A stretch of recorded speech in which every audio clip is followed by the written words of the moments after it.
এই RG Kar medical college হাসপাতালে এটা হচ্ছে আউটডোর বিল্ডিং এবং এই আউটডোরে সকাল থেকে শয়ে শয়ে মানুষের ভিড় হয় এবং আজকে শনিবার থাকলে অর্ধ দিবস থাকলেও দুপুর 2টো অবধি যে ভিড় থাকে সেটা একদম সংখ্যায় গোনা যায় না যে পরিমাণ রোগী থাকে। তবে আজকে যে দৃশ্যটা একদমই আলাদা। 1টা বাজার পরই ঠিক এই দৃশ্য, সেখানে শাটার টেনে দেওয়া হয়েছে, কাউন্টার বন্ধ করে দেওয়া হয়েছে এবং এইখানে পরিষ্কার করার কাজ চলছে।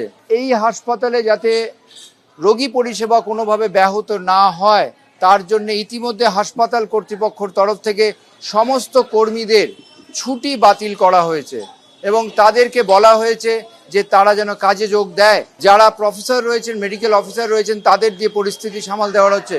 যে রোগীর পরিজনরা যারা বহু দূর থেকে এসেছিলেন তারা অনেকে হতোদ্যম হয়ে এখানে বসে আছেন, কারণ তারা কোথায় যাবেন কি যাবেন সেটা বুঝে উঠতে পারছেন না।